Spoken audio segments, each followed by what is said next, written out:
choses essentielles.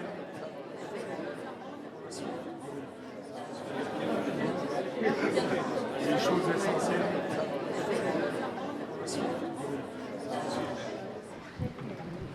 Bonsoir à toutes et à tous et bienvenue pour cette première conférence Regard de l'année 2015. C'est la 12e conférence Regard qu'organise la Caisse régionale du Crédit Agricole. Donc nous sommes très, très heureux de vous recevoir ce soir et de vous voir aussi nombreux. C'est un bel encouragement pour tous les organisateurs et surtout ça montre tout l'intérêt que vous portez au sujet qui est abordé. Sujet donc qui s'appelle comment améliorer sa relation à l'autre. C'est vrai que dans un environnement en fait, de plus en plus complexe, on voit que la relation à l'autre prend une importance toute particulière. La collaboration, la coopération, le travail collectif, l'esprit d'équipe sont des dimensions importantes, que l'on soit dans le monde du travail ou dans le quotidien. Donc un thème qui passionne. Et pour traiter ce sujet, donc nous avons l'honneur et le plaisir d'accueillir Jean-Loup Péguin, que je vais inviter à me rejoindre et que je vous propose d'applaudir pour l'encourager.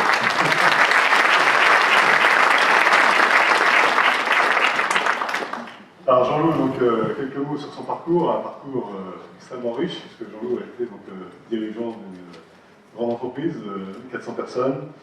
Il a cofondé une association de dirigeants qui avait vocation à développer le bien-être dans l'entreprise, un thème donc, qui nous est cher en tant que salarié ou dirigeant. Il a été certifié dans le cadre d'un programme HEC comme coach. C'est un passionné d'éthologie, ça a trait au comportement animal, mais il en parlera sûrement. Il est adepte du gestatisme, c'est aussi, il dira de l'éthologie au cours de la conférence. Et puis il a fondé avec son épouse Anne Sartori Ainoa, qui est une société dédiée donc, à l'accompagnement, un accompagnement particulier, puisque c'est un accompagnement donc, assisté par les chevaux, puisque le cheval a cette particularité, et c'est Jean qui le dit, d'avoir une très très grande intelligence émotionnelle, et donc il joue en quelque sorte un peu le rôle de révélateur, et c'est vrai qu'il permet aussi aux dirigeants, aux uns aux autres, découvrir un peu une face cachée. On est tous très souvent dans la rationalité, mais ça permet de découvrir donc, cette autre face de chacun d'entre nous qui est extrêmement précieuse, c'est cette partie intelligence émotionnelle. Donc Jean-Loup va nous parler avec brio de tout ça, donc, et sans plus tarder, je lui laisse la parole pour entretenir de ce sujet passionnant. À toi Jean-Loup. Merci Jean-Loup.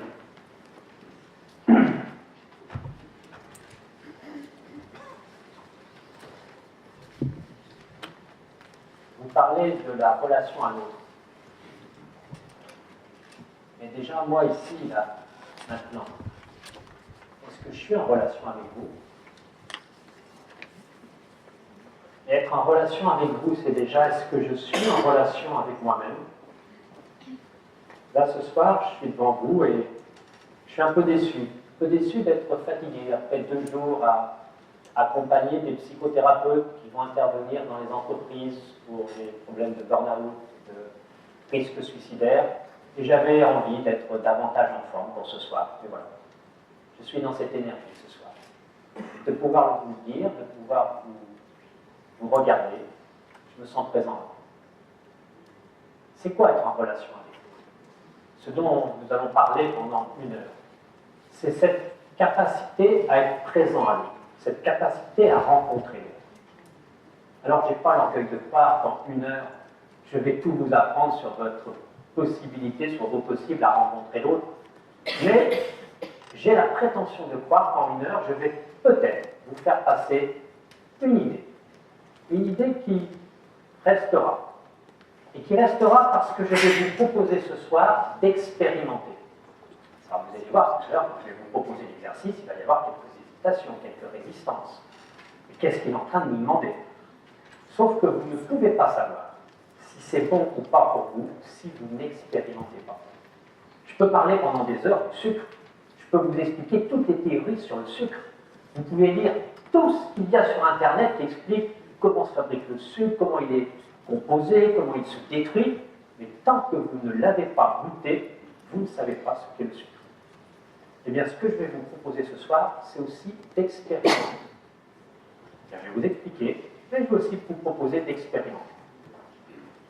Et après, vous verrez. Parce qu'il n'y a que si vous expérimentez que vous pouvez savoir si, et oui, ce qu'il est en train de dire à un ancien paysan, et ce n'est pas péjoratif, ceux qui ont vu, qui ont regardé ma vidéo, vous savez à quel point je suis attaché à ce monde, mais qu'est-ce qu'il est en train de raconter? Eh bien, ce que je suis en train de vous dire, c'est que vous avez en vous, peut-être, et vous ne le savez pas, un potentiel de relation à l'autre, différent que celui que vous avez pratiqué jusqu'à aujourd'hui. Eh bien, nous allons commencer la première expérience. Je vais vous inviter à vous mettre 2 par 2. Alors, il y en a qui sont 3, c'est raté. Et bien, il y en a qui vont changer de rang pour vous installer 2 par 2. Et je vous propose de commencer les rangs par la gauche, vous vous débrouillez. Dans le silence, vous vous mettez 2 par 2. C'est parti.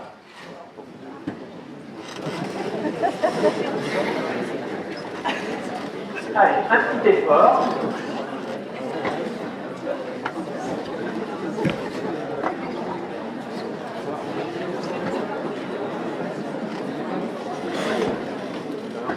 Si vous pouvez ne pas y passer une demi-heure, ça m'arrangerait bien. Allez, ça y est, tout le monde a son collègue de la soirée. Oh, il y a des orphelins. Il n'y a pas une troisième personne pour un homme orphelin ici.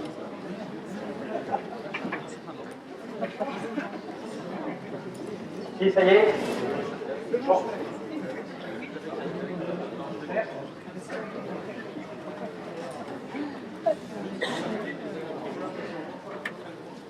Il arrive en retard, Jean, il espérait passer inaperçu, et raté.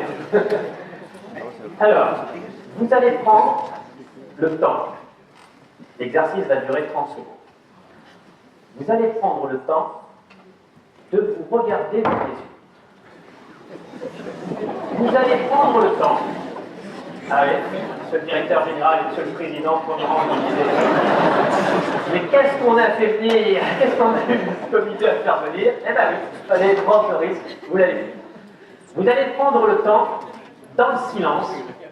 Les rires sont un bon moyen d'éviter la relation. Vous venez de le rencontrer, vous allez encore le rencontrer. C'est ce qu'on appelle une déflexion. Quand je suis encombré, un petit rire, un peu d'humour, ça m'évite d'être trop saisi par cette relation qui peut être encombrante. Vous vous prenez le temps, quand ces messieurs dames seront assis.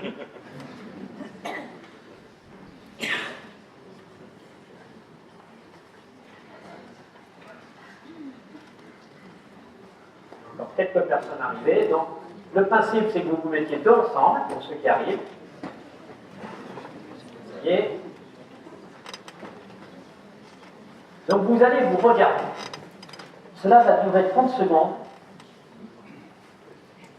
Et pendant 30 secondes, vous ne faites rien d'autre que de regarder l'autre. De le regarder dans les yeux, de regarder ce visage, de regarder cette personne et de le regarder dans son être et dans cette différence qu'il a de vous. Sans jugement, sans pensée, juste à le regarder. C'est parti. Dans le silence.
Nous reviendrons bientôt sur cette expérience et sur la suite de cette expérience.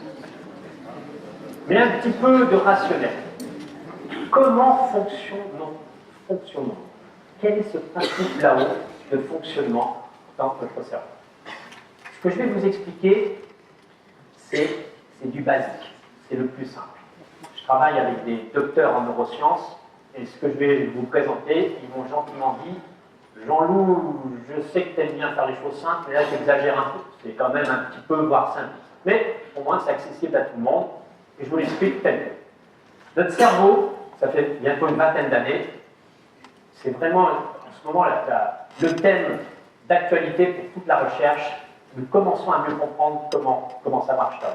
Premier cerveau, tout en bas, le premier qui a été créé, c'est le cerveau reptilien. Il sert à quoi ce cerveau reptilien? À notre fonctionnement. Le cœur, la respiration, bien sûr, c'est le seul qui est développé chez les reptiles. Au-dessus, c'est construit le cerveau limbique. Chez les mammifères, il s'est développé. C'est tout ce qui est la relation à l'autre. La peur, l'agressivité, défendre son territoire. Et puis l'homme a développé une autre partie qui s'appelle néocortex, avec notamment deux parties ici frontales qui ont des facultés très différentes. Alors je vais essayer d'utiliser la géniale petite tablette dans laquelle l'école a investi.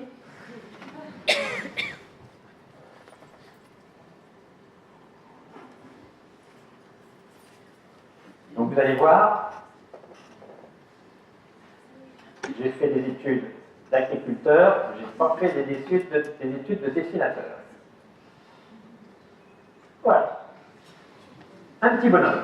Donc, deux hémisphères. Un hémisphère droit, un hémisphère gauche.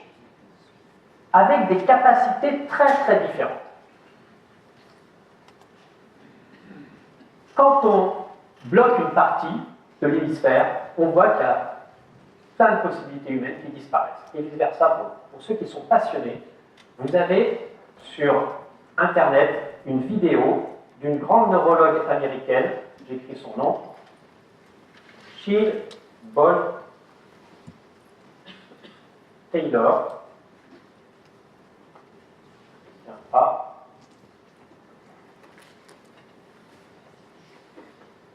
Jill Bolte Taylor, grande neurologue américaine, elle me dit, elle se permet de le dire, elle a fait une hémorragie cérébrale sur son hémisphère gauche. Elle a mis 7 ans à le récupérer. Et pendant 7 ans, elle décrit comment elle retrouve ce fonctionnement et comment elle a vécu, ou survécu, puisqu'elle était inapte à survivre toute seule, il a fallu son entourage d'aide, comment elle a vécu juste avec cette partie droite, cette partie émotionnelle. Lisez son livre. Son livre s'appelle « Voyage au-delà de son cerveau ». C'est un des rares livres qui est très facile d'accès et on explique très bien ce que je vais vous décrire en quelques minutes. Et puis elle a une petite vidéo sur YouTube de 10 minutes qui est vraiment extraordinaire. Une petite vidéo de 10 minutes où elle l'explique avec ce talent des Américains à tout mettre en scène, mais c'est vrai que c'est très bien. Donc Jill Bolte Taylor, elle explique quoi? Bien que nous avons deux parties avec des capacités différentes. Notre hémisphère gauche, évalué par le QI. Très longtemps qu'on l'évalue, le QI. C'est quoi? Qu'est-ce qu'on évalue? Eh bien, notre capacité à, il y en a qui veulent m'aider, oui, à analyser, l'analyse, tout ce qui va être le rationnel, tout ce qui va être le cartésien, tout ce qui va me permettre de porter un jugement bien mal. Mais qu'est-ce que je vais faire avec ce cerveau analytique, ce cerveau rationnel? Je vais l'utiliser dans ma relation à l'autre dans un seul but: juger,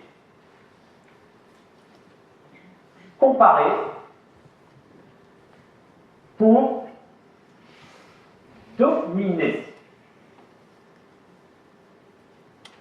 Je discute avec Jean-Yves sur un sujet. Quand ce cerveau-là fonctionne, et vous allez voir, vous allez vous connaître, en réalité, je n'écoute pas. Je prépare ma réponse dès qu'il va se faire. Je prépare mon argument. Je prépare comment lui prouver que j'en sais plus que lui ou que j'ai raison sur lui. Mais je ne suis en aucun cas présent à lui. Je suis dans mon raisonnement. Ce cerveau, vous allez voir comment toute notre société, tout notre système éducatif l'a développé. Et puis, il y a l'autre côté. L'autre côté que l'on va évaluer non pas par le QI, mais par le QE, quotient émotionnel. Ce QE, il va évaluer quoi? Non pas l'analyse, mais, comme son nom l'indique, les émotions. Mon ressenti, pas très pratique avec les bonnes, c'est ça un petit peu, c'est ressenti qui écrit. Mon ressenti, c'est là aussi où je vais pouvoir faire preuve de créativité. C'est là où, je crois qu'il y a des dirigeants d'entreprise ici, vous l'avez tous utilisé, mais on ne le raconte pas trop aux autres. L'intuition. Et ce cerveau, il est de plus en plus recherché, cette capacité dans les entreprises, parce que là où l'autre cherche à dominer, à avoir raison, pas en crédit agricole, bien sûr, ce qui ne fonctionne pas comme ça, mais dans d'autres entreprises, il y a des chefs qui passent plus de temps à se bagarrer avec les autres des autres services qu'à s'occuper du client. Être bien reconnu de mon institution, avoir raison par rapport aux autres, être en comparaison avec les autres, est prioritaire sur le résultat final. Or, les entreprises découvrent que c'est une quantité d'énergie phénoménale qui est dépensée. Donc, les premiers à avoir travaillé ce sujet, c'est Google et Apple, où ils les gardent secrets. Nous en avons quelques-uns dans notre entreprise, mais il n'y en a pas encore beaucoup. Des moyens vraiment de tester et d'évaluer cette capacité QE, puisque contrairement à l'autre qui cherche à dominer, lui, ce cerveau, il va chercher à coopérer. C'est-à-dire que ceux dont le cerveau est plus développé que l'autre ont plus envie de réussir ensemble que d'avoir un ascendant sur l'autre. Ce cerveau, cet hémisphère gauche, vous allez voir comment il est présent chez vous, chez moi. Il n'arrête pas d'aller visiter le passé et le futur. Quand je dis qu'il n'arrête pas, il n'arrête pas. Oh là, si seulement j'avais, et même le soir certains, quand ils veulent s'endormir, si seulement j'avais répondu ça à l'autre, ah purée, si seulement, oh j'ai oublié de faire ceci, il faut absolument, et j'ai pas dit ça, et j'ai pas, et ça n'arrête pas, et les retours. Puis dès qu'il a terminé, direction le futur. Oh là, si seulement j'avais un nouveau job, qu'est-ce que je serais plus heureux, et si j'avais une nouvelle équipe autour de moi, ça serait mieux, et si j'avais une nouvelle maison, et si j'avais... Il est sans cesse en train de faire le va-et-vient entre les deux. Moi j'appelle ça point, et tu devrais, et t'as pas fait, et j'espère que pour toi, etc. Et tout ce temps qui passe à être en point, même le soir quand il veut s'endormir, il y a un endroit où il n'est pas, c'est où? Ici et maintenant. Nous ne savons pas, je me mets avec vous, c'est un vrai entraînement, nous ne savons pas être ici et maintenant. Nous sommes ici 300 et quelques personnes, il ne nous manque strictement rien, ici et maintenant, pour être bien.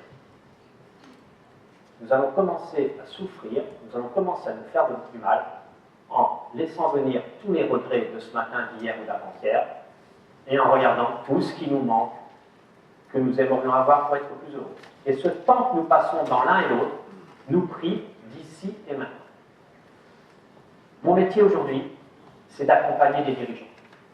J'accompagne des dirigeants d'entreprises, de PME, de grandes entreprises, quelques hommes politiques, et des comités de direction. À chaque fois que j'accompagne un dirigeant, une de ces problématiques, c'est son emploi du temps.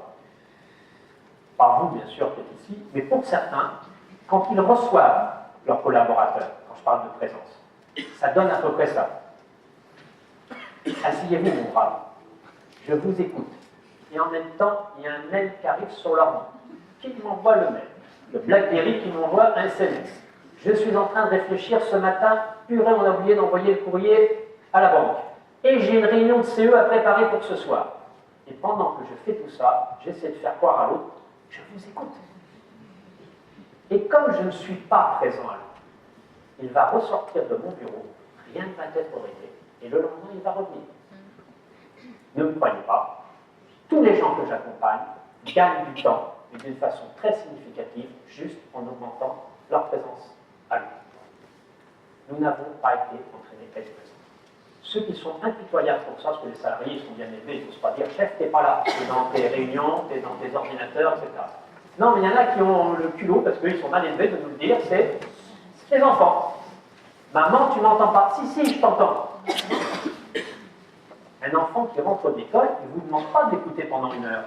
Il vous demande les 5 minutes où il vous parle de sa journée, d'être réellement présent dans ses yeux en train de l'écouter.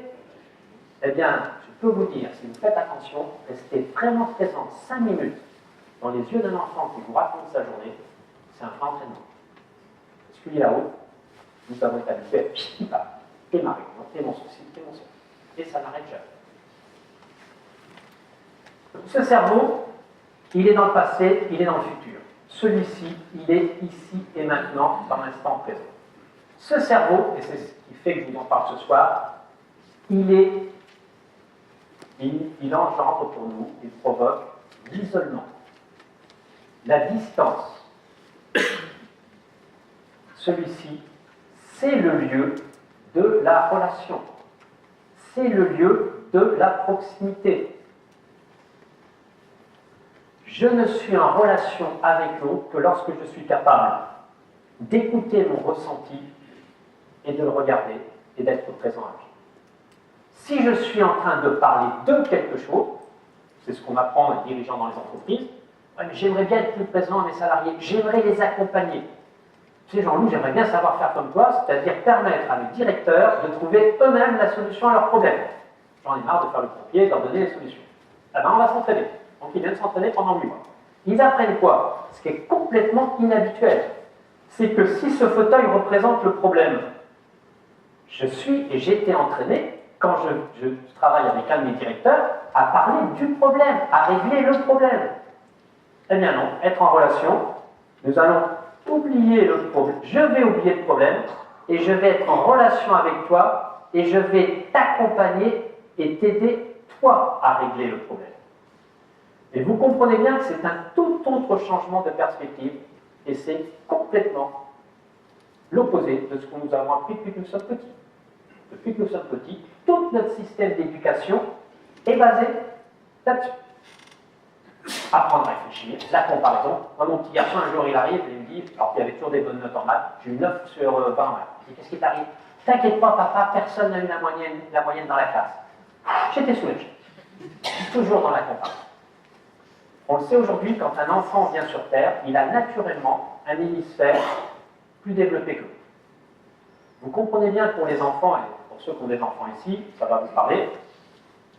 Ça y est, j'ai perdu la petite gomme. Pour ceux qui arrivent dans notre monde avec ce cerveau, cet hémisphère-là plus développé, ça va être facile pour eux.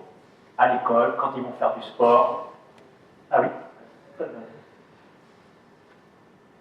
Celui-ci, pour ceux qui viennent avec cet hémisphère-là plus développé, tout va être simple.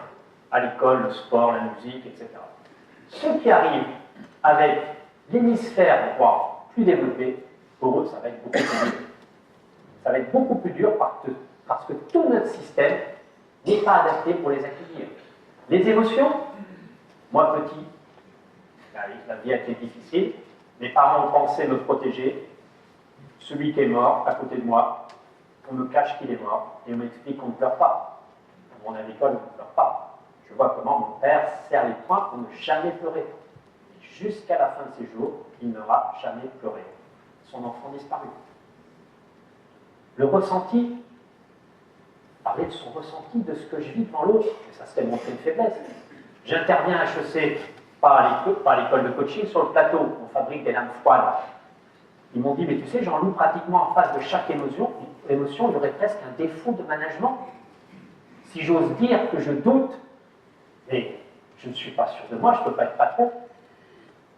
Si j'ose dire que je suis triste, mais je sais que je ne suis pas solide, les émotions interdites, le ressenti interdit. L'intuition, le MEDEF avait fait une étude il y a une dizaine d'années sur les grandes réussites de nos entreprises françaises, mais c'est pour ceux qui les ont créées. Je n'ai pas le chiffre exact, mais c'était environ 80% de ceux qui ont créé ont dit « je l'ai senti ». contre l'avis du comptable, du banquier, etc. Je l'ai senti, je voulais le faire.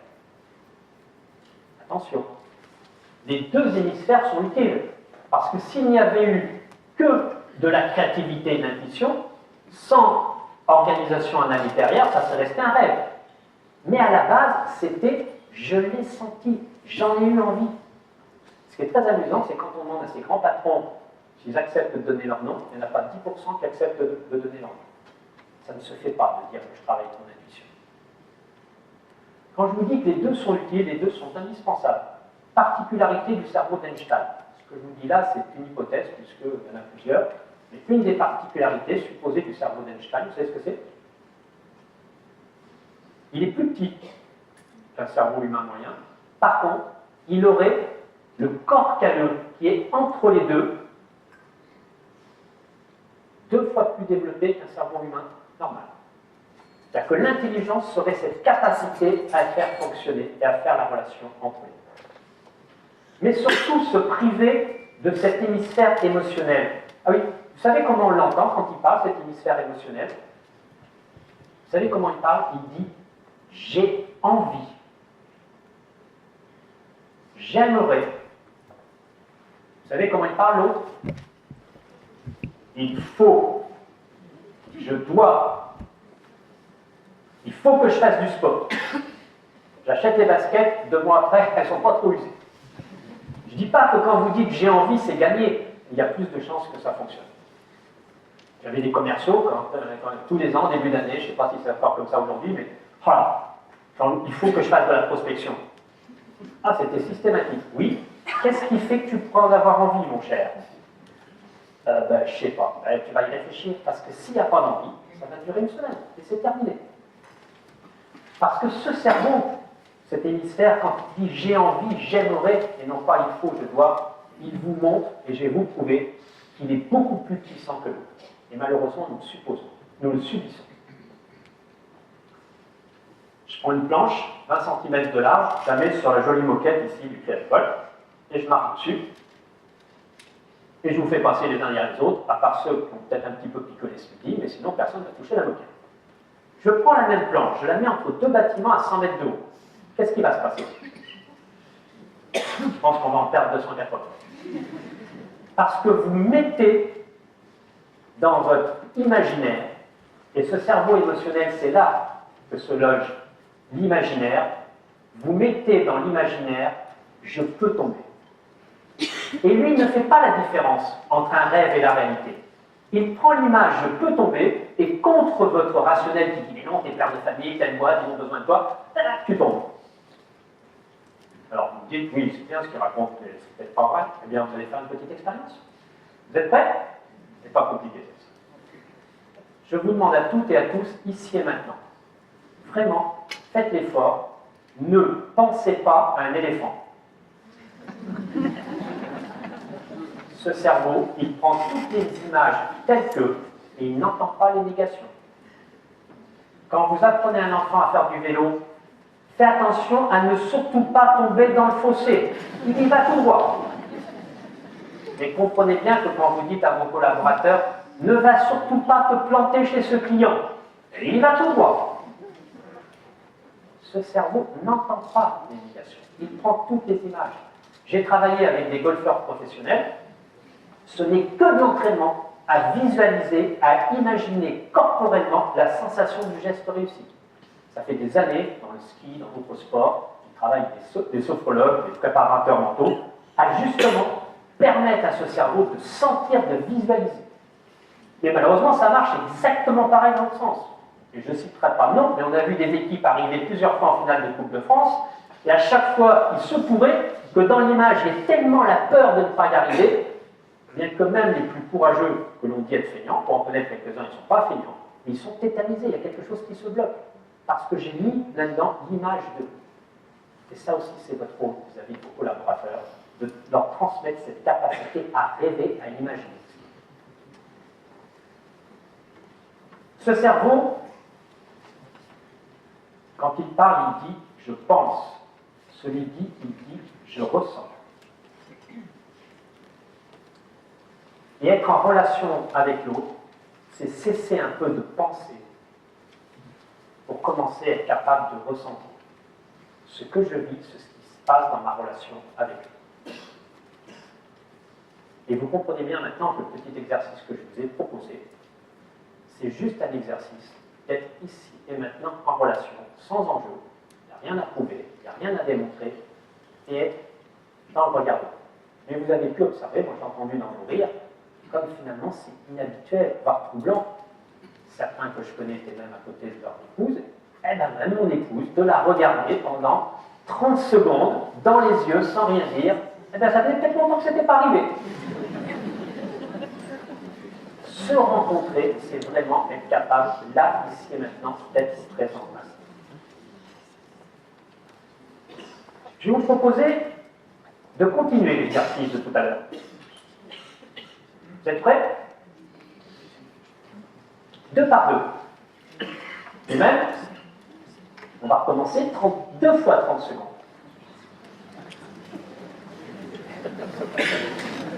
Cette fois-ci, vous allez choisir qui va parler le premier. Allez, débrouillez-vous, 2 par 2. Qui parle le premier?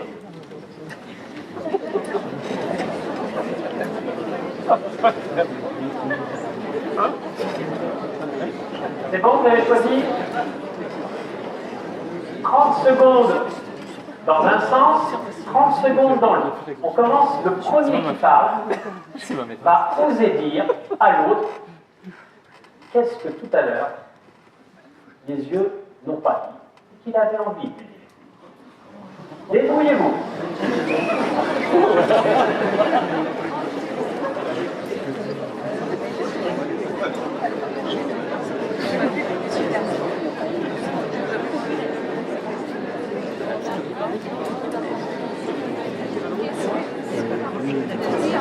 Qu'est-ce que j'ai voulu dire et qu'est-ce que je n'ai pas dit avec mes yeux? J'ose lui dire.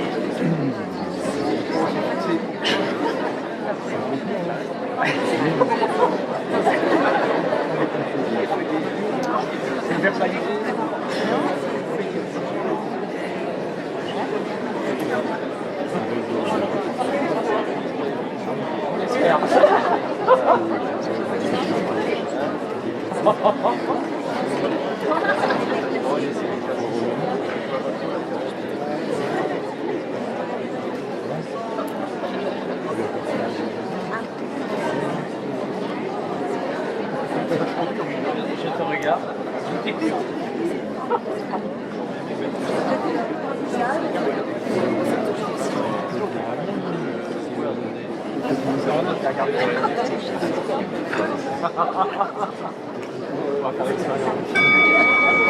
Vous changez.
Peut-être, peut-être pas, qu'en 2 fois 30 secondes, je me suis autorisé à dire des choses que je n'avais jamais dit à cette personne.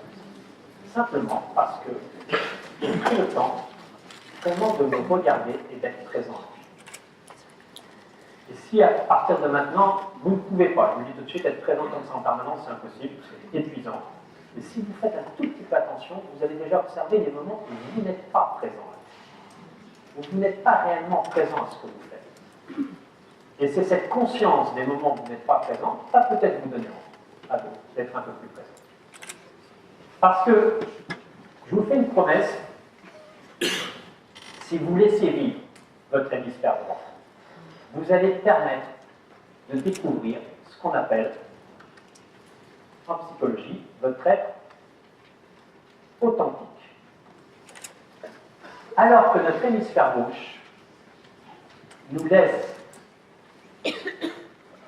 exprimer notre être construit.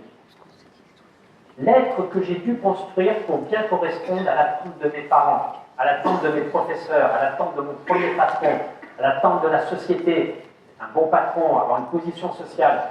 Comment j'ai essayé, à travers ce que je pouvais faire par rapport à l'autre, m'ajuster pour bien paraître.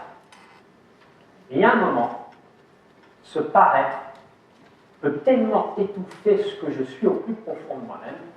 Il y a un tel décalage entre cet être authentique qui est au fond de moi, qui a besoin de vivre, qui est ce que je suis, ma créativité, mon authenticité.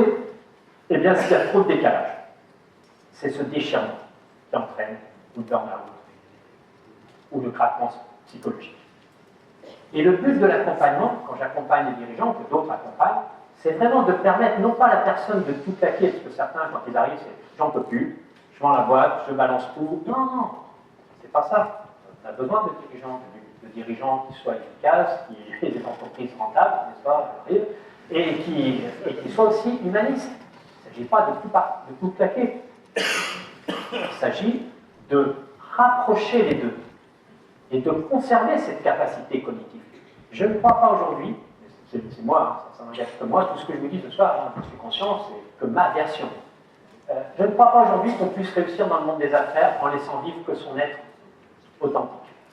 Je pense que pour ceux qui sont ici, qu'on réussit, c'est parce que notre être construit, notre côté dominant, et je suis naturellement quelqu'un de dominant, s'est exprimé et qu'il a pris sa place.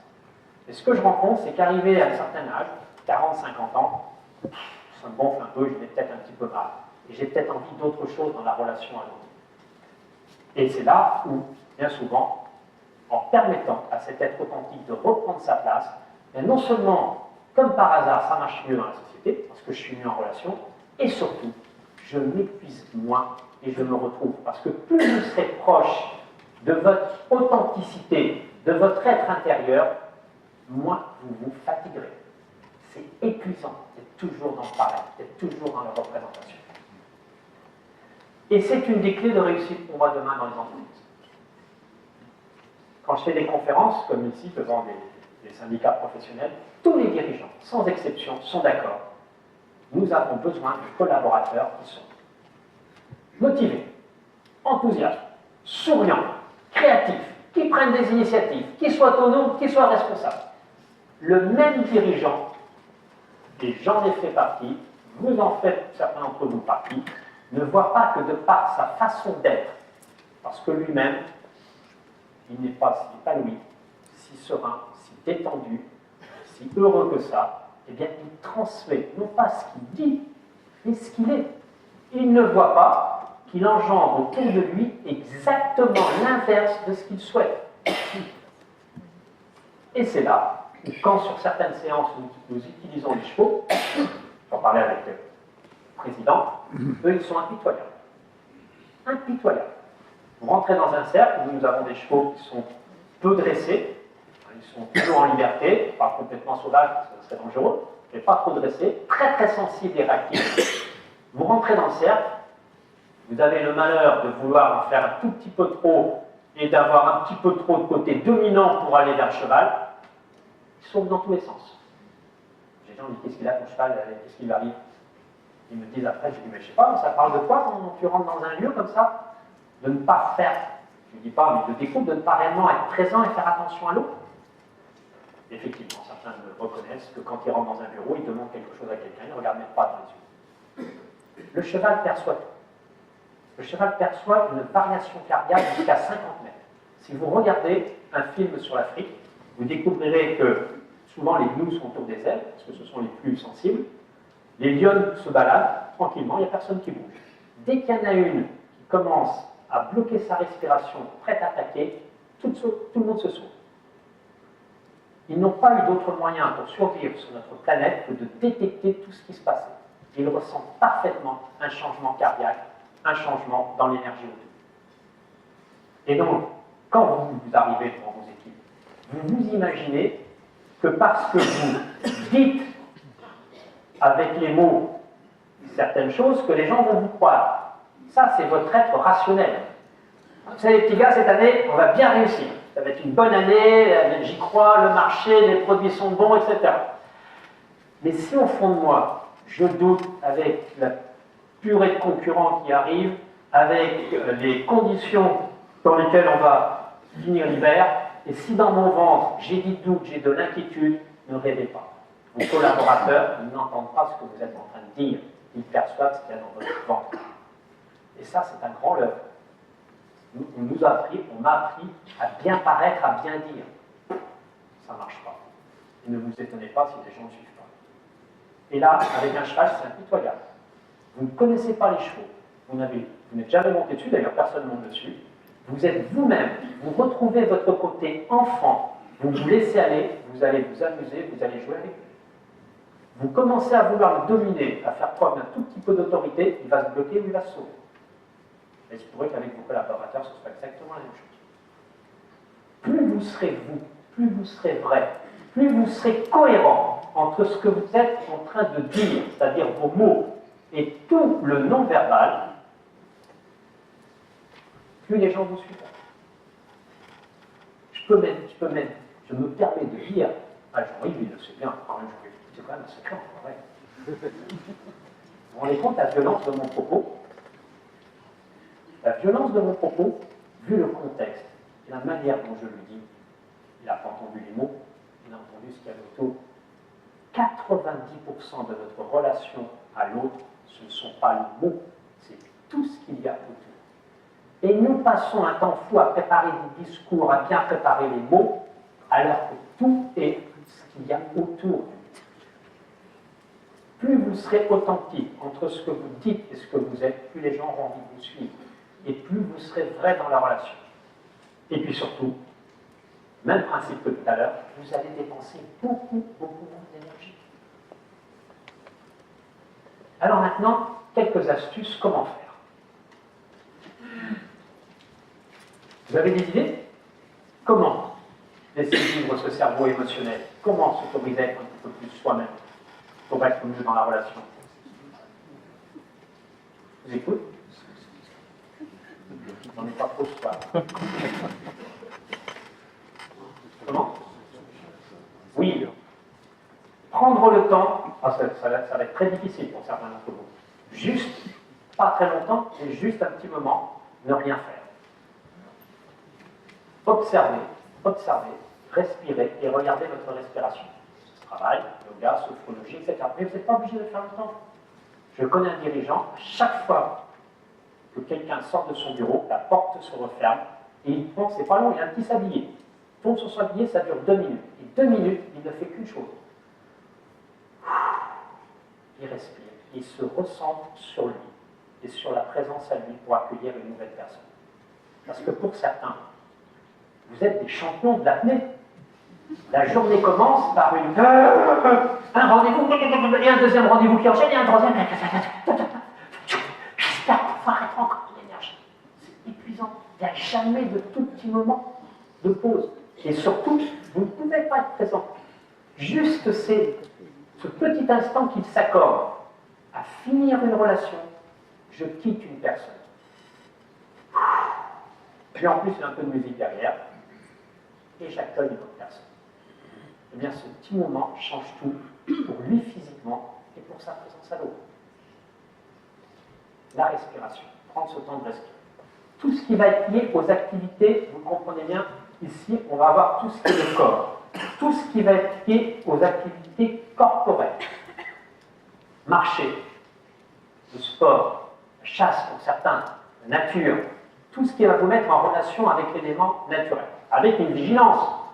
c'est de ne pas être en train de courir et de réfléchir à tous ces problèmes d'entreprise, c'est d'être aussi présent à ce que vous êtes en train de faire. Quoi d'autre encore? Qu'est-ce qui peut vous aider?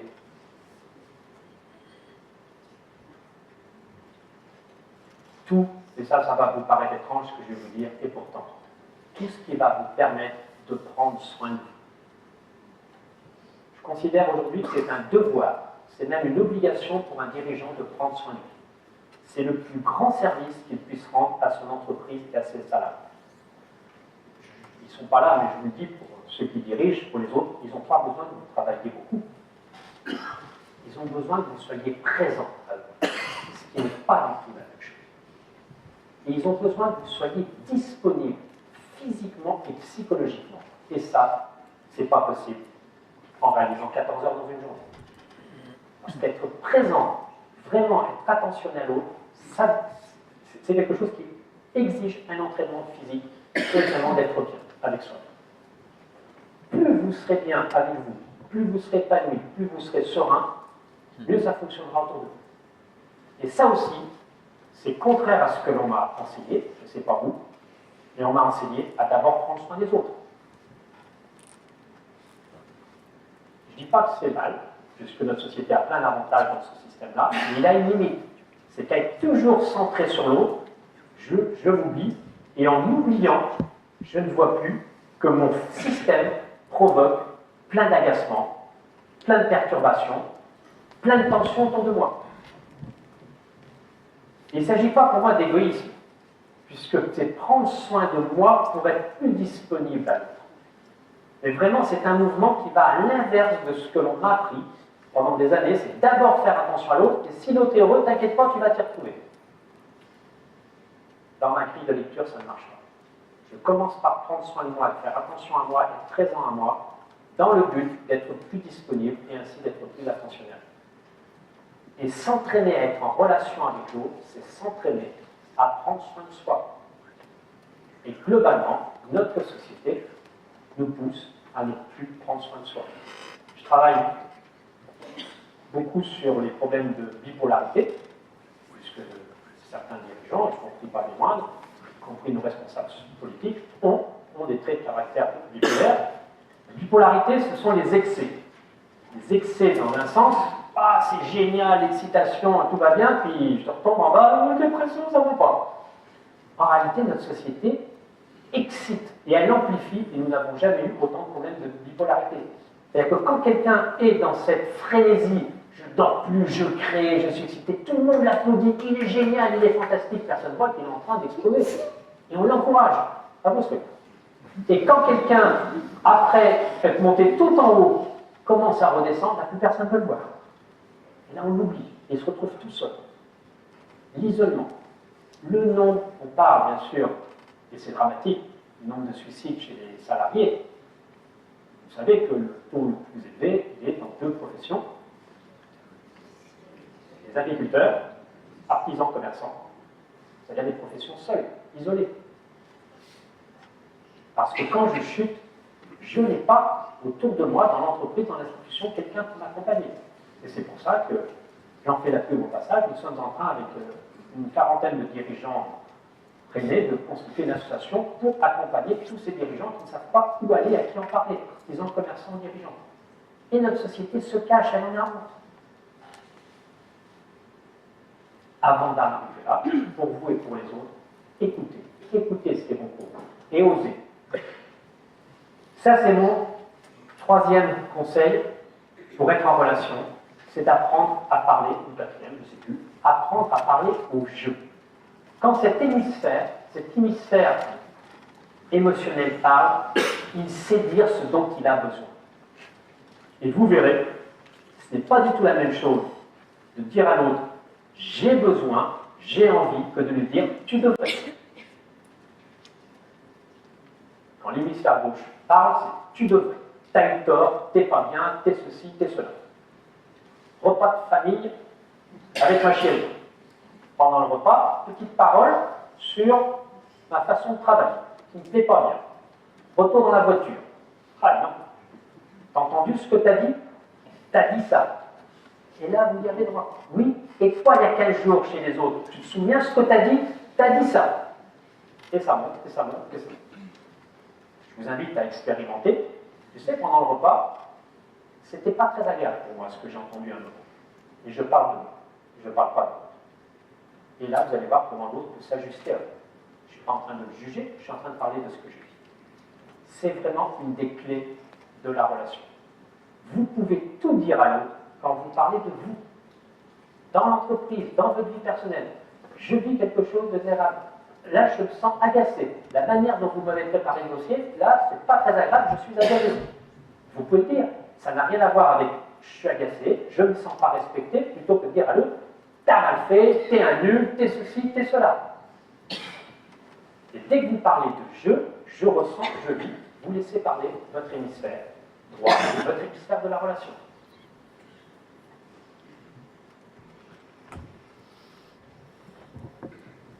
Autre petit conseil qui peut vous aider dans cette relation.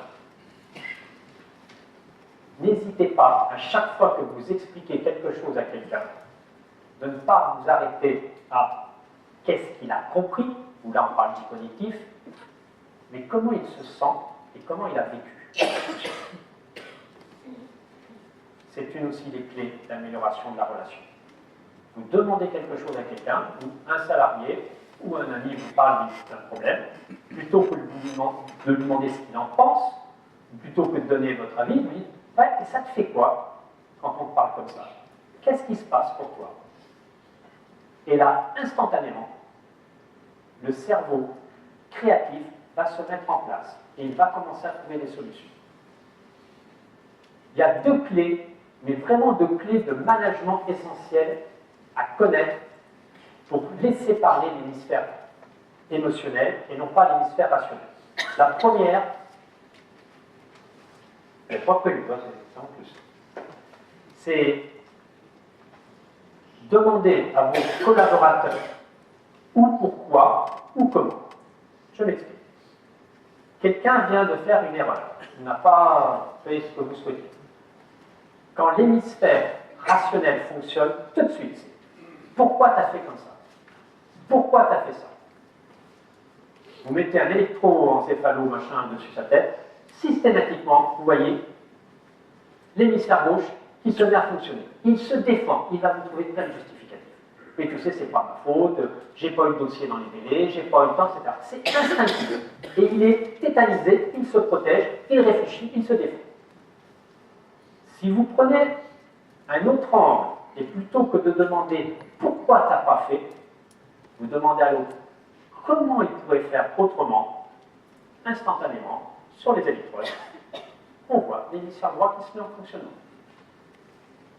Cherchez à savoir pourquoi les gens n'ont pas fait, n'ont pas réussi, je vous dis brutalement, ça ne sert pas à grand-chose. Une bagarre, à un moment, vous allez dire, attends, t'oublies une chose, quand même, je suis chef, d'accord? Alors, tu t'écrases. Mais à part ça, tu ne vas pas où vous allez aboutir. Par contre, faire réfléchir comment ça peut ne pas se renouveler, et là, vous allez voir. Alors attention, la phrase ne suffit pas, il y a aussi quelle est votre intention.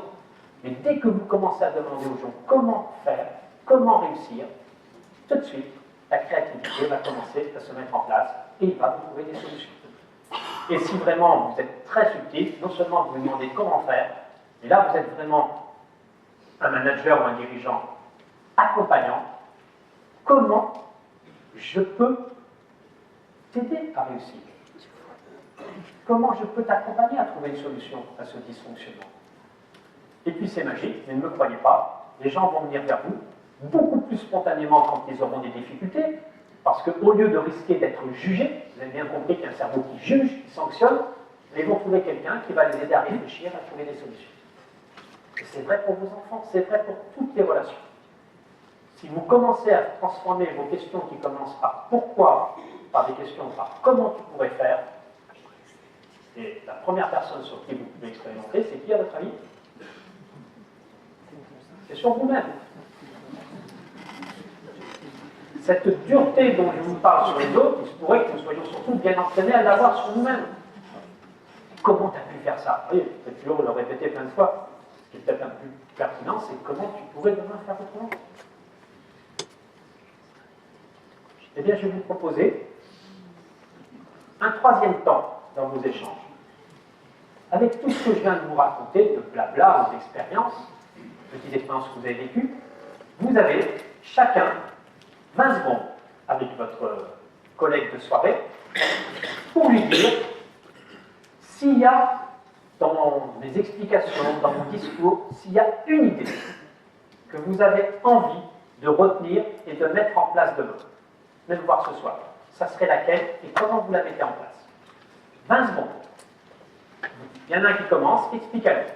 Dans ce qu'il a raconté, là, le coach ancien paysan qui murmure aux chevaux, il y a une idée qui m'interpelle. Celle-ci, je vais essayer. Et comment je la mets en place demain? Et 20 secondes après, on change, c'est l'autre qui raconte. C'est parti.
Changez.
Pour terminer ce premier moment, je voudrais vous faire part de ce qui me tient à cœur et qui me pousse à faire ce métier. C'est que j'ai découvert en moi, je découvre dans les gens que j'accompagne, quelque chose d'assez inattendu. Aller regarder, parce que c'est quoi se faire accompagner, c'est accepter d'aller regarder son fonctionnement, plutôt que de vouloir changer le monde. Notre hémisphère rationnel cherche à changer ce qui est autour de nous pour être mieux. Il se pourrait un jour qu'au lieu de chercher à changer ce qui est autour, de changer notre relation à ce qui est autour de nous soit plus pertinent. Et ça demande un travail beaucoup plus délicat. C'est d'aller regarder comment je fonctionne et qu'est-ce qu'il y a à l'intérieur de moi. La plupart des gens, moi le premier, quand j'ai fait ce premier mouvement, je l'avoue, j'avais peur. J'ai fait des marathons, je suis allé jusqu'à Saint-Jacques-de-Compostelle à pied, tout le monde me disait t'es courageux, je suis allé dans l'Himalaya, est-ce que tu es courageux? En réalité, mon vrai courage, ça a été quand j'ai commencé à aller regarder à l'intérieur. Je peux vous dire une chose de ce que j'ai découvert et de ce que je découvre chez tous les dirigeants et tous les managers que j'accompagne. C'est que la grande surprise, à l'intérieur, c'est bien plus lumineux que ce que vous imaginez. Nous avons peur de ces ombres, nous avons peur d'aller nous confronter à ce qu'il pourrait y avoir de désagréable. Il y en a un peu. Il y a surtout ce qui me surprend toujours, vraiment une partie de nous, extraordinairement, belle et lumineuse à l'intérieur. Et c'est cette partie qui ne demande qu'à s'exprimer. Je vais finir sur cette légende hindoue. Brahma, le maître des dieux, avait demandé à ses dieux de cacher le merveilleux du divin quelque part sur la terre pour pas que l'homme puisse le trouver, puisqu'il risquerait de l'abîmer, il risquerait de lui gâcher. Alors il y a un dieu qui dit, allons le mettre au fond de la terre, l'homme ne pourra pas. Mais trop malin, tu vas voir, avec son cerveau cognitif, il va fabriquer des machines, il va aller au fond. Non, non, pas au fond de la terre. Il y en a un autre qui dit, au fond des mers, c'est encore plus profond, il ne va pas chercher. Oh là là, malin comme il va inventer des sous-marins, il va aller chercher au fond des mers. Non, non, non. Le beau, le lumineux, le divin auquel il a accès, cachons-le dans un endroit encore plus secret, inaccessible. Donc il dit, je sais, en haut des montagnes. Oh, tu vas voir.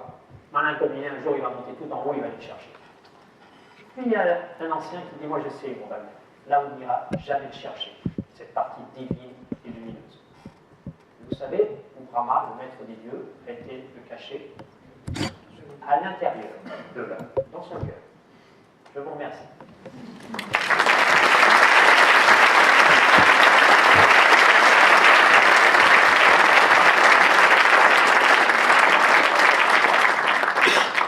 Et je vous écoute. Nous avons une demi-heure pour répondre à vos questions. Un micro.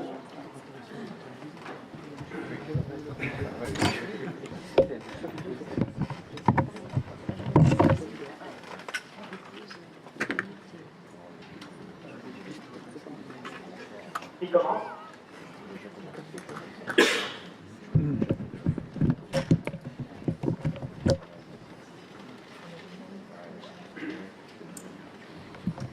Merci.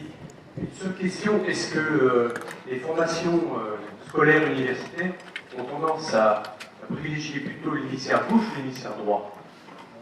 À ton avis? Alors, il est vrai que vu les problèmes que rencontrent les entreprises dans les processus de formation universitaire, notamment à HEC et autres, maintenant il y a un petit peu de compréhension psychologique. Je ne suis pas sûr de moi. Je crois que c'est 2 journées sur 5 ans de formation. Ça, c'est l'esprit de l'être humain, son esprit rationnel. Il a fait une petite croix dans les faits. Donc effectivement, par force, ils sont obligés de s'y intéresser. Mais dans les faits, ils m'ont invité une fois sur le plateau à HEC à faire une conférence. Il y a des professeurs point dorés, d'autres qui me regardent avec des très grands yeux. Je ne sais pas pourquoi ils ne m'ont pas rien.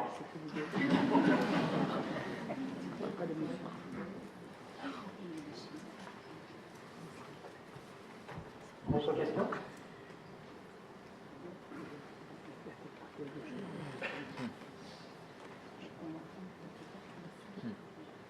Oui, bonsoir. Je me demande, en vous écoutant, si, d'une certaine façon, ce ne sont pas aussi les organisations qui rendent ces choses-là si difficiles dans les relations à l'autre. Alors, première question, est-ce que vous avez observé des organisations qui permettent plus aisément ça? Vous parliez de Google ou Apple, je crois. Et est-ce que vous pensez que nos organisations actuelles permettent ces relations à l'autre plus simples? Alors, je suis très vigilant à une idéalisation. Je ne connais pas les sociétés Google et Apple, mais je connais d'autres sociétés qui ont installé des espaces de loisirs pour leurs salariés. Je suis très vigilant à quelle est la réelle intention qu'il y a derrière. Et je peux rencontrer des entreprises qui ne font pas beaucoup de grandes formations sur le psychologique, etc. Mais parce que le dirigeant a une vraie intention humaniste, une attention à l'autre, qui finalement, la relation est beaucoup plus chaleureuse et humaine. Globalement, aujourd'hui, et c'est notre chance dans notre région, plus l'entreprise est de taille PME avec son dirigeant à la tête, où il y a une vision à long terme, moins je vis ces traumatismes. Où ils sont les plus violents, j'ai fait une conférence, on avait parlé devant les capitaux investisseurs en France, bien sûr, c'est quand il y a des engagements très forts et avec des obligations de résultats, des très très fortes pressions. D'ailleurs, ces gens-là se posent des questions, c'est comment obtenir ces résultats en diminuant la pression, parce qu'ils se rendent bien compte que plus ils mettent la pression, bizarrement, moins ils ont de résultats. Donc, nous sommes, je ne vous connais pas dans le détail, nous sommes dans une région plutôt de PME avec des dirigeants qui voient à long terme, et je peut ressentir moins ces pressions que dans des grands groupes avec des obligations à court terme. Maintenant, l'organisation n'est que constituée d'individus. Et votre question est intéressante puisque depuis 2 ans, et j'ai fait la première formation, en France, on s'intéresse non pas à accompagner une personne, un dirigeant, ce que je fais, un comité de direction, ce que je fais aussi, mais commence à apparaître un accompagnement de toute l'organisation et de tout le système. Parce que s'il n'y a pas une prise de conscience de tout le système, même si une personne, on la sort pour qu'elle soit un petit peu mieux, mais qu'on la replonge dedans le système, quelques années après, ça va encore être un petit peu difficile. Et ce qui amène vraiment les entreprises, et on en parlait tout à l'heure, nous sommes débordés de demandes, à se poser des questions, c'est très pragmatique, c'est le résultat. C'est que dans ce système d'épuisement, de pression et de dureté, personne s'y retrouve, le dirigeant le premier, et puis factuellement, il y a un moment, c'est aussi le résultat. Une pression, elle se fait 1 fois, 2 fois, à un moment c'est l'absentéisme, c'est le manque d'initiative, c'est le manque de responsabilité, et les gens voient bien qu'il y a quelque chose qui est en train de se perdre. Maintenant, ne rêvons pas, ça ne s'inverse pas comme ça du jour au lendemain, et ça ne s'inverse pas, et ça c'est vraiment là où il y a peu de gens qui savent le faire, ça ne s'inverse pas par un nouveau savoir-faire. Les gens cherchent encore un nouveau savoir-faire, une nouvelle technique. Or, ce n'est pas un problème de savoir-faire, tout ce que je suis en train de vous dire. C'est un problème de conscience d'être. J'espère que je ne suis pas en train de vous parler trop chinois, vos yeux qui sont en train de faire vraiment comme ça, mais c'est toute une inversion. C'est vraiment un regard sur comment nous fonctionnons, comment sont nos relations entre nous. Moi, on a reçu un comité de direction d'un groupe, ils en parlent, ils ont fait de la pub pour nous, donc je peux le dire, je ne sais pas si vous connaissez, les pompes essence Token. Donc ils sont venus, directeur indien, brésilien, tout, etc. 2 jours à Gauvin avec les chevaux. Et bien ils ont découvert que finalement, ils étaient les uns les autres avec des grands sourires et au fond d'eux avec des tensions et des agressivités très très fortes. Et tant qu'ils n'ont pas réglé leur relation et leur fonctionnement, qu'ils n'ont pas compris ce qu'ils jouaient, mais ils ne le voyaient pas. Notre problème, c'est tout ce que je suis en train de vous dire là. Nous n'avons pas conscience. Quand on parle, voilà, tu travailles avec tel dirigeant, oh là là, qu'est-ce qu'il est dur, c'est un bourreau, etc. Quand vous rencontrez la personne, elle fait comme moi j'ai fait, comme je fais aujourd'hui, elle a l'impression de faire de son mieux. C'est parce que je vais regarder comment je fonctionne et prendre conscience de mon fonctionnement qu'il y a quelque chose de nouveau qui va pouvoir apparaître. Et c'est vrai qu'un outil comme les chevaux est un miroir très puissant pour montrer ce dysfonctionnement. Mais c'est un choix de l'entreprise.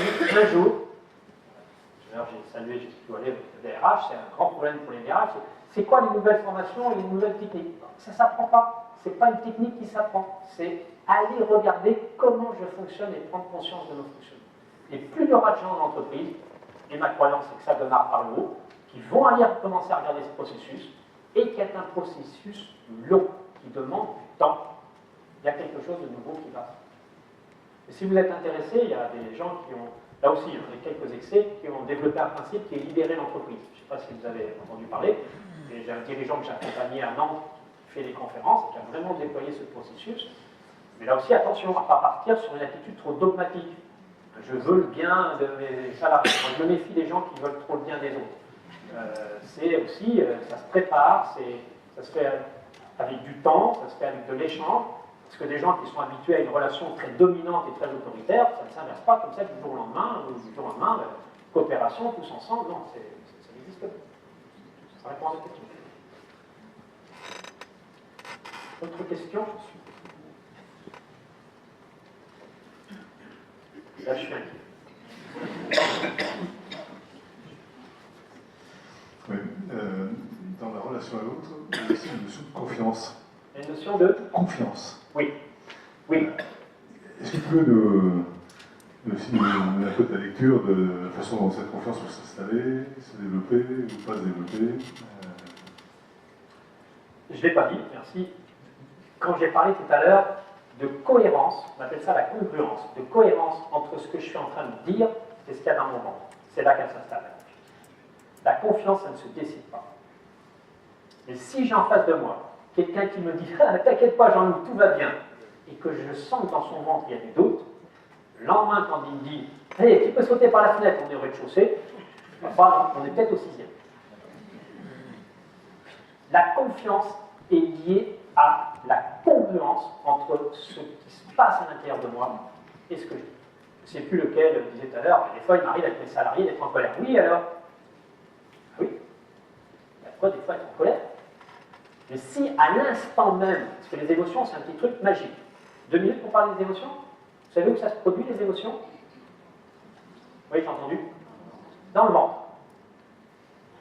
Dans le ventre, je rentre dans l'usine, il y a le bazar dans un coin, j'ai même pas le temps de réfléchir. J'ai pas le temps de réfléchir. Dès que mes yeux voient le bazar dans le coin, plomb, il y a un truc qui monte. Ça commence par un petit peu d'agacement. Là, il y a 2 solutions. Mon corps, notre corps, fabrique des émotions pour nous protéger. Toutes les émotions sont liées. La colère, à votre avis, elle nous sert à quoi? Alors, on peut l'évacuer. Mais quand elle monte, elle nous indique qu'il y a dysfonctionnement dans notre système. Il y a quelque chose qui doit être réajusté. La colère, vous savez, c'est les grands singes qui, quand il y a quelqu'un qui rentre dans leur monde, ils montrent tous leurs muscles et ils disent recule. La colère, c'est ça. La colère, au moment où la colère arrive, la pression sanguine augmente. Alors, vous voyez, je suis en train de le faire, je sens quelque chose qui monte et je monte en énergie pour rappeler à l'autre, tu as dépassé le niveau. Elle sert à ça. Elle ne sert pas à détruire tout. Elle nous sert à rappeler que tu as dépassé le niveau. Donc je rentre dans mon usine, il y a des trucs qui sont en bazar, puis j'ai un petit truc qui se met en route. Mais c'est instantané. Une petite molécule, elle commence à monter, l'agacement. Je suis un bon chef, j'ai fait des formations zen, je ne vais pas me fâcher pour ça. Je mets moi un petit mouchoir dessus. Et puis il y a quelqu'un qui me parle là. Non, je suis un bon chef, Jean-Luc Péguin, je vais méditer zen, je remets encore mon petit truc dessus. Et j'en remets, et j'en remets, et j'en remets. Il y a le banquier qui m'a appelé, qui m'a engueulé parce que je n'avais pas payé ma tête. Donc je remets un petit truc dessus, je ne dis pas de ma tête. Et le soir, quand j'arrive à la maison, le chien qui n'est pas couché là où il faut, et encore si c'est le chien qui prend, il y a quelqu'un sur qui je vais tout déverser. Et voire pire, s'il n'y a même pas le chien sur qui le déverser, elle va rester où? À l'intérieur. Et alors ça aussi, aujourd'hui on peut le prouver, dès que vous empêchez une émotion d'être reconnue. C'est quoi être reconnu? C'est pas nécessairement la dire, mais au moins vous, de reconnaître que vous avez de la colère et de l'agacement. Et si en plus vous pouvez le dire, et là je peux vous le certifier, juste une petite colère, c'est facile à dire. Tu sais là, ce que tu as dit là, ça m'agace. Mais bien élevé, je l'égare, à un moment quand c'est trop, là c'est plus facile à dire. Et quand ça sort, blanc, paquet cadeau complet, et il y a une deuxième émotion qui arrive derrière, c'est laquelle?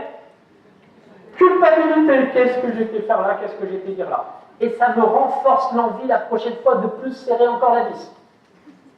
C'est hyper destructeur sur notre relation.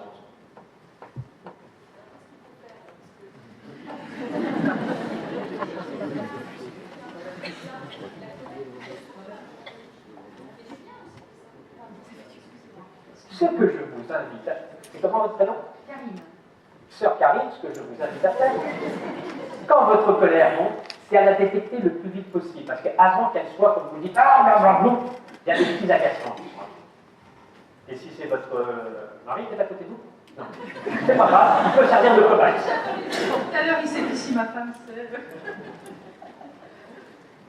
Donc, la personne qui est à côté de vous, si elle crée chez vous à un moment un tout petit agacement, notre éducation nous interdit. Or, c'est ça qui est possible de dire. Et c'est ce qui évite la petite fabrique de molécules de monter. Ce qui est très difficile, c'est de savoir détecter les émotions au début. Nous savons souvent les voir quand elles deviennent encombrantes. Et là, nous ne savons plus quoi en faire. Et c'est un entraînement à oser dire à un moment, tu sais, quand tu me parles comme ça, c'est pas très agréable pour moi. Je peux avoir de l'agacement. C'est parce que vous allez savoir très vite détecter et exprimer les petites émotions que vous n'aurez pas un trop-plein qui fait que vous arrivez, qu'il y a quelqu'un qui prend tout sans savoir pourquoi et comment. Plus c'est dit vite, mais là aussi je suis en train de vous dire, en 1 heure, c'est de l'entraînement, c'est de l'entraînement, c'est de l'entraînement. Mais oser dire à son chef, tu sais la manière dont tu me parles, c'est pas très agréable. Ah oui, ça peut se dire. Par contre, attendre de pur pouvoir et de lui rentrer dedans, ça pose d'autres conséquences. Et donc les émotions, si elles sont exprimées, elles permettent la relation. Mais si elles ne sont pas exprimées, pour répondre à ta question, Henri, elles vont créer l'inquiétude. Je sens qu'il se passe quelque chose en lui, et comme il a appris à être bien élevé, commerçant, etc., il me sourit quand même, méfiance. Et ce n'est pas mon cerveau analytique, c'est instantané, je ne suis pas en confiance. Tu me parlais d'alpinisme, si je n'ai pas complètement confiance dans l'autre, et si je doute de sa parole, je ne peux pas aller avec lui dans les projets. Eh bien, dans l'entreprise, c'est la même chose. Je ne peux pas suivre quelqu'un qui ne saura pas être l'autre. Gandhi a dit une phrase extraordinaire. Gandhi a écrit dans un de ses livres, « L'homme qui ne sait pas douter et pleurer ne mènera jamais les hommes. » Tout le contraire de ce qu'on nous apprend en management. Et oui, je doute, ben, j'ose dire que je doute. Ça ne va pas, il y a trop qui doute, c'est salarié, c'est pas bien. Ben, si, je ne vais pas le dire tous les jours, mais quand j'ai des moments de doute, je suis humain. L'homme qui ne sait pas pleurer, ben oui, j'ai de la tristesse, j'ai des émotions, j'ose le dire. Mais là, je suis fiable. Je vis quelque chose dans mon ventre et je le dis. Et ben, quand l'autre me demande quelque chose, je sais qu'il est fiable et je peux m'appuyer sur lui.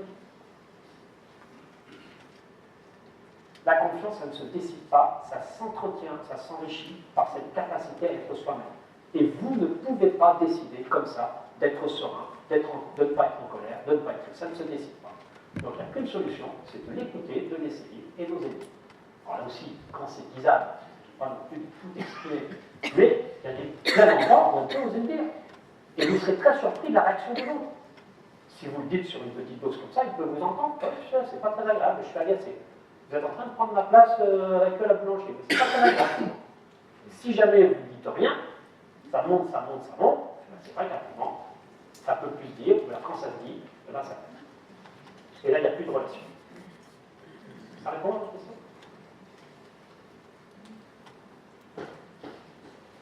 Nous avons encore un petit peu de temps. Oui, j'ai une question par rapport au système dont vous parlez. On sort quelqu'un et puis si on le remet dans le même système, tout ce qu'on aura fait sur lui, ça ne change rien. Et si c'est l'inverse, le problème, quand tout un système a été justement un petit peu assoupli, etc., et qu'il reste un point, roc, fixe, dur. Il ne veut pas bouger. Alors, juste pour conseiller. Je pourrais sentir un peu d'agacement. Alors, d'abord, ce que je dis tout à l'heure, quand on le prend et qu'on le remet, si je l'ai dit, c'est pas ce que je veux dire, il ne se passe pas rien, parce que quand la personne voit sa responsabilité dans ce qui se passe, de toute façon, il va se passer quelque chose. Mais il peut y avoir à terme d'autres difficultés. C'est-à-dire que pour moi, dans ma relation à l'autre et dans mon système, c'est un petit peu dur ce que je vais vous dire, mais c'est ma vision, je suis 100% responsable. Je le citais tout à l'heure, c'est cette parole de ça, je ne suis pas responsable de ce que la vie me fait, de mon environnement, de mon entourage, des accidents, mais je suis responsable de ce que je vais faire, de ce que la vie me fait. Pour moi, c'est vrai que les gens sont très perturbés parce qu'ils adorent se plaindre, c'est la faute des autres. Quelle est ta responsabilité dans ce système? De l'accepter, voire même d'y participer. Moi, vous ne vous rendez pas compte. On va le regarder. Donc c'est déjà, dans un aspect, c'est quand quelqu'un travaille, c'est pas Calimero et c'est de la faute des autres, c'est quelle est ma responsabilité. Donc quand il a pris conscience de son rôle et de sa responsabilité, dans son mal-être, et qu'il tombe dedans, c'est pas l'idéal, mais il y a déjà quelque chose qui a changé. Maintenant, quand c'est un élément qui ne veut pas bouger, vous m'autorisez à être un petit peu direct avec vous? Ah, je sens une hésitation. Soyez vigilants. Soyez vigilants quand il y a une anomalie dans l'entreprise, soyons vigilants, si nous la virons, ce qui est très pratique, à ce que bizarrement il n'en apparaisse pas tout de suite à nous. C'est-à-dire que le système va créer des lieux d'expression des dysfonctionnements. Et si je pense régler le problème en éliminant la personne qui est caractérielle, insupportable, etc., et que je ne travaille pas ce qui se passe dans les relations, je peux avoir une sacrée surprise, c'est 3 mois après, il m'en apparaît un autre, quelque part, identique. Donc je ne dis pas que la personne n'a pas des problèmes, puisque si elle est ce support d'expression de ce dysfonctionnement, c'est qu'elle a peut-être elle aussi des difficultés. Mais attention à ne pas se fixer que sur elle, c'est éventuellement la faire accompagner, et de bien regarder ce qui se passe autour. Quand j'accompagne des dirigeants, c'est eux qui décident. Mais quand ils me demandent d'accompagner leur directeur, des fois, c'est des parties de fou rire. Parce qu'ils me font dire, ah, un tel, de toute façon, je ne peux plus, il est comme ça, et puis j'ai entendu parler de vous, il faut absolument qu'il fasse quelque chose sur lui. Ok, d'accord, ok. Lui, et il y en a d'autres avec lesquels vous vivez ça. Ah oui, puis il y en a un autre, celui-là aussi, il m'énerve. Ok, 2, 3. Et puis ça se termine par et vous. Et il y en a des fois qui mettent 6 mois avant de nous rappeler tellement ils sont vexés. Et puis, vous vous souvenez, oui, j'ai réfléchi. Parce que comment je mets en place aussi, comment le système contribue à faire émerger cette discussion. Maintenant, voilà, je vous réponds avec cette vigilance. Attention à ne pas faire de cette personne une cible et que cette personne, elle aide peut-être le système à, finalement, ça peut vous paraître bizarre, ça s'appelle la systémie, vous me demandez différentes formes de thérapie, c'est la systémie. Cette personne, en étant le bouc émissaire, en prenant plein la gueule, etc., elle évite peut-être d'autres dysfonctionnements à côté. Parce que c'est sur elle que tout se cristallise. Oui. S'il n'y a rien d'autre qui est modifié, il pourra en apparaître un juste après. Ça répond? Maintenant, la personne peut avoir des dysfonctionnements et vous pouvez l'inviter à se faire accompagner. Mais il y a un truc qui s'appelle aussi, à un moment, j'en peux plus travailler avec lui, c'est pas juste, on ne sait pas. Je ne crois pas non plus qu'il soit bon de vouloir sauver les gens à tout prix. Et à un moment, la personne, elle n'est pas en relation, elle n'est pas bien. Si vous le faites, après, il s'agit de le faire d'une façon respectueuse, mais vous le faites d'une façon respectueuse. Il y a aussi des gens qui ne sont pas bien à travailler dans des entreprises, et l'entreprise n'est pas bien à travailler avec eux. Après, c'est comment ça se termine. Et c'est pas non plus... Faire attention dans tout ce monde un peu... c'est pas péjoratif, mais psycho, bien-être, etc., de croire au Père Noël et que tout le monde peut s'aimer et travailler ensemble, c'est pas vrai. Il y a des fois des gens où c'est aussi leur rendre service que de les aider à aller voir ailleurs et de regarder dans un autre environnement s'ils peuvent s'épanouir. D'autres questions? Oui, vous avez évoqué tout à l'heure dans la relation à l'autre, je suis juste ici, votre hémisphère droit, me semble-t-il. Voilà. Ah. Vous avez évoqué tout à l'heure dans la relation à l'autre, très rapidement, la pollution apparente des objets connectés qu'on a tous dans nos poches, sur les genoux avec les tablettes.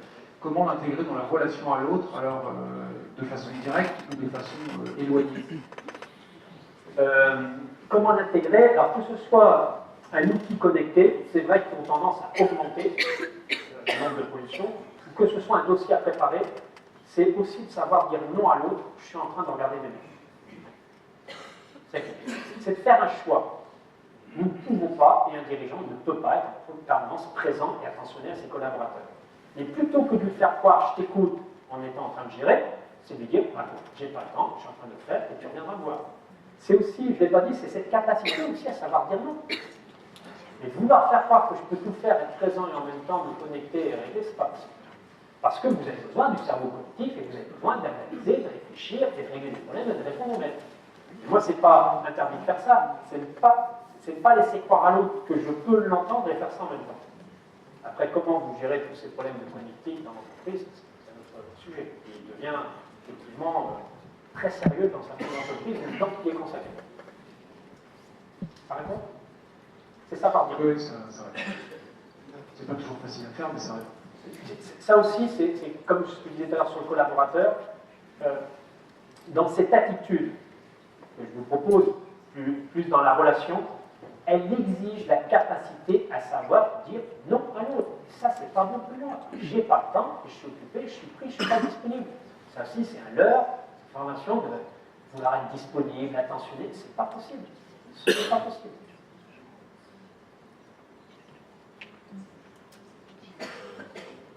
Encore 2 questions?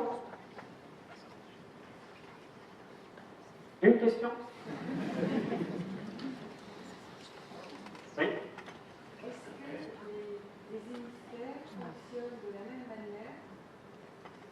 Est-ce que les hémisphères fonctionnent de la même manière selon qu'on est une femme ou un homme?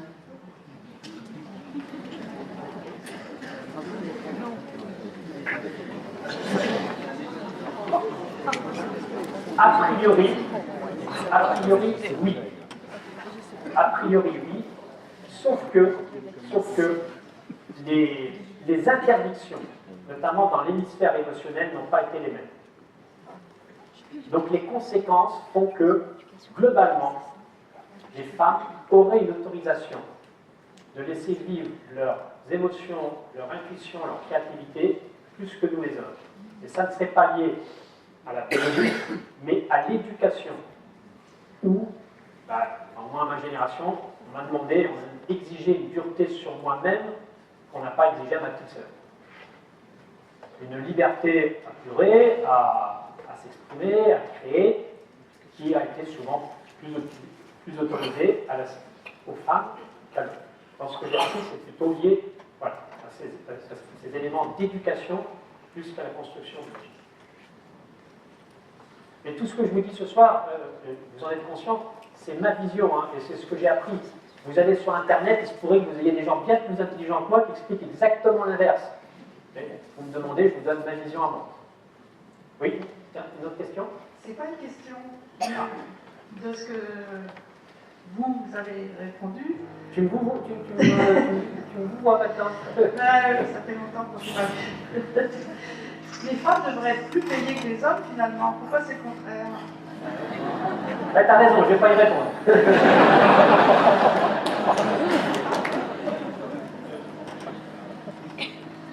Parce qu'elles ont plus le droit de pleurer leur manque de sous.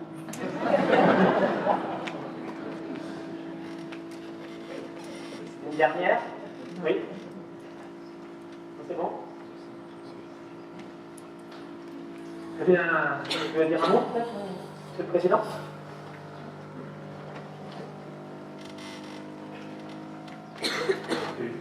D'abord, je vous remercie.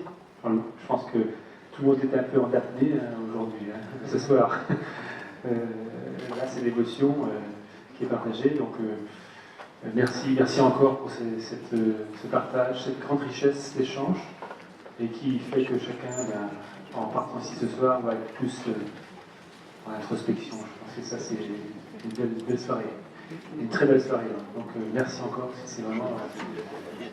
On s'en souviendra de ça, je pense. Ceux qui sont venus, je pense que merci encore.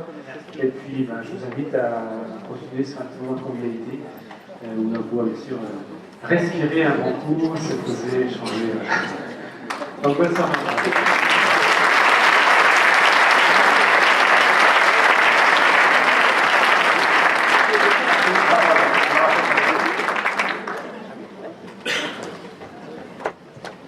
La conférence est enregistrée et sera disponible sur le site. Donc, très agréable pour ceux qui veulent la revisionner.